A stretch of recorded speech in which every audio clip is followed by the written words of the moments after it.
Otep à tous, bien-aimés frères et sœurs.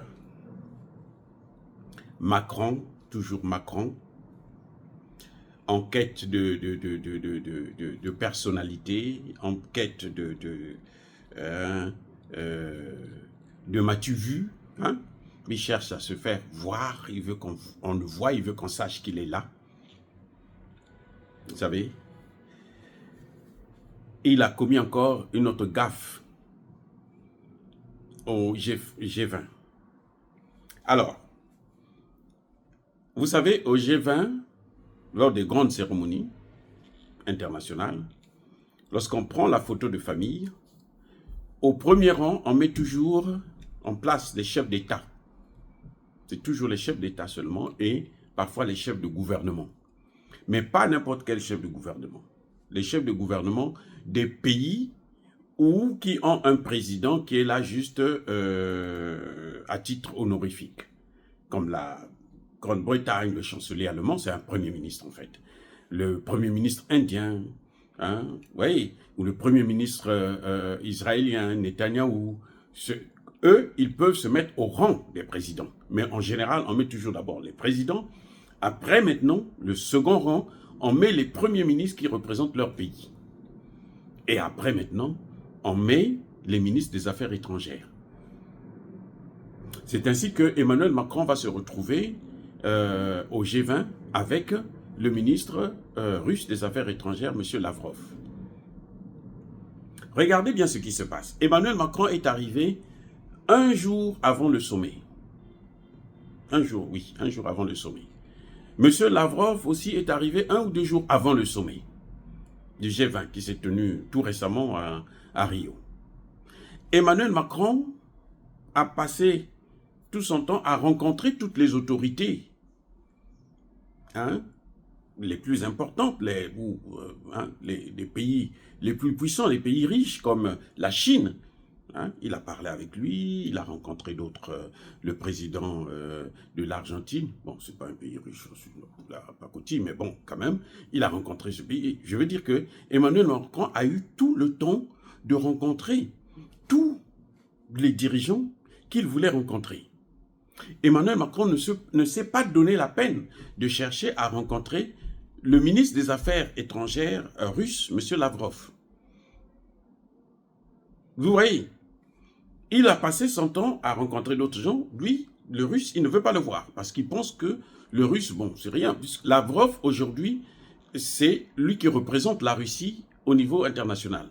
Puisque M. Poutine est pratiquement non grata dans tous ces pays occidentaux.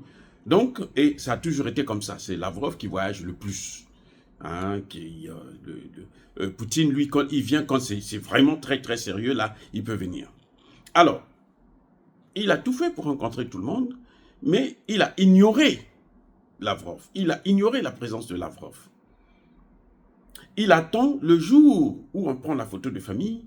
Lui qui est au rang des chefs d'État, il bouscule le protocole, il traverse la ligne où il y a les premiers ministres, et il va saluer, tendre la main au ministre des Affaires étrangères russe, le grand Sergueï Lavrov. Alors, si on vous dit que ce type-là n'est pas fou, il faut se dire que non, celui qui a fait le diagnostic là, qui l'a examiné n'est pas compétent. Et oui.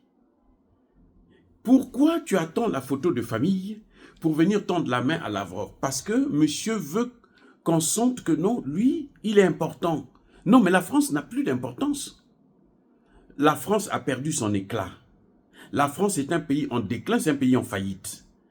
Les Français peuvent faire tout ce qu'ils veulent, c'est la vérité. Et Emmanuel Macron, c'est celui qui est venu donner le dernier coup de marteau. Lui, il a donné un burin.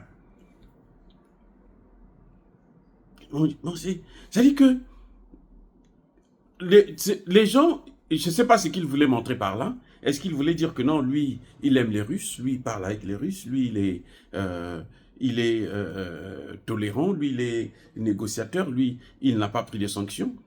Je ne comprends pas. C'est vraiment, vous savez, ce qui se passe dans la tête d'un fou, personne ne peut comprendre ça.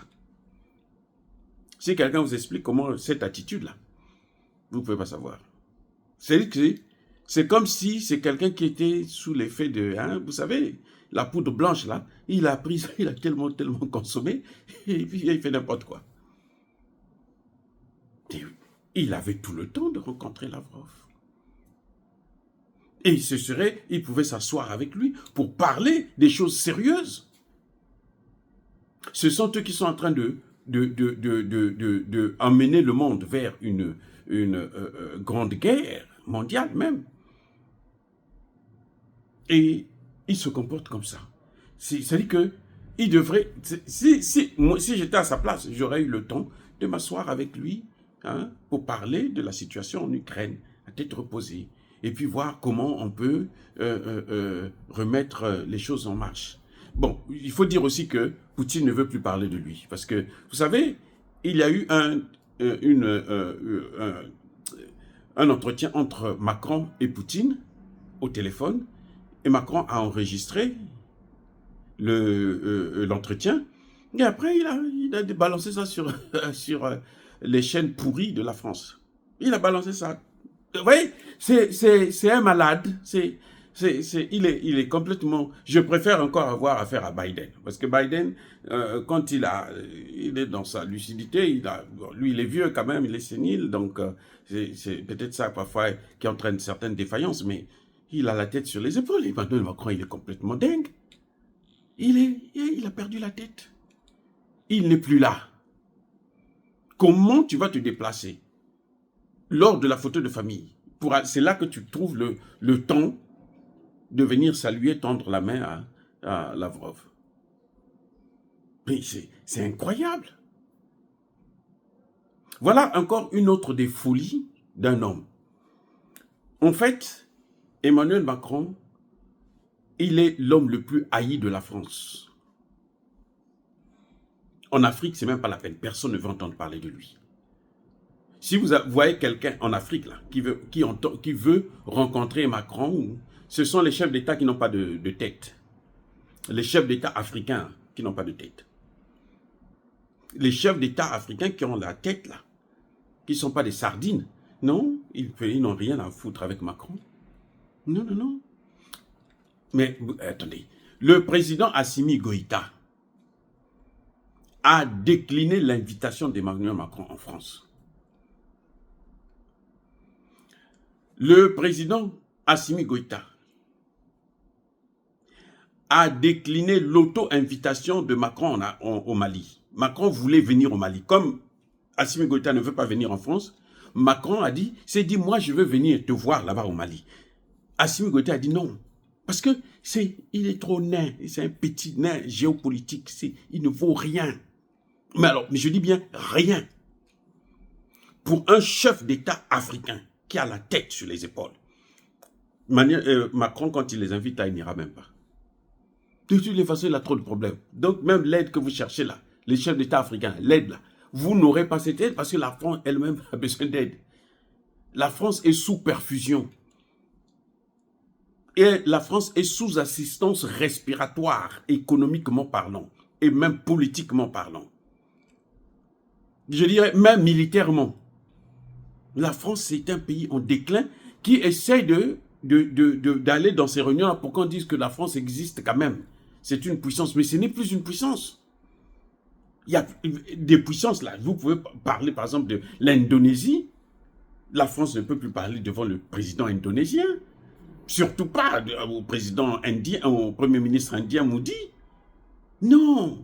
Quand Macron est devant Modi, là, c'est un bébé. Il est à genoux. Oui. Lui fait son gros dos en Afrique, là. Parce que les Africains, les chefs d'État africains, ont tendance à penser que la France peut les aider parce qu'ils sont incompétents.